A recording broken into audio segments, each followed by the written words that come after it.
చూసినారా ఫ్రెండ్స్, ఒకడు వేసే ఎంగిలి మెతుకులకు మనం ఎప్పుడు అలవాటు పడతామో మన పరిస్థితి కూడా ఇలాగే ఉంటుంది.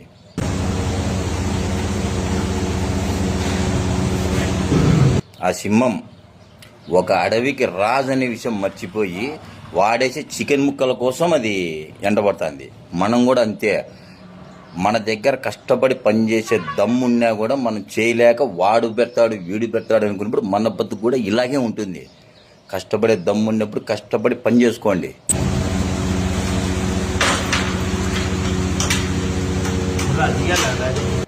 నేను ఇది ఏదో మీకు నీతి చెప్పాలని నేను చెప్పలే. ప్రస్తుత సమాజంలో జరుగుతున్న పరిస్థితి ఇంతే. సింహం అడవికి రాజనే విషయమే మర్చిపోయి వాడేసే చికెన్ ముక్క కోసం వానికి భయపడుతుందంటే వాడేసే చికెన్ ముక్కలు తింటానికి కాబట్టి అది భయపడుతుంది. అదే కష్టపడి వేటాడి తెచ్చుకొని తింటే వానికి భయపడాల్సిన అవసరం లేదు కదా.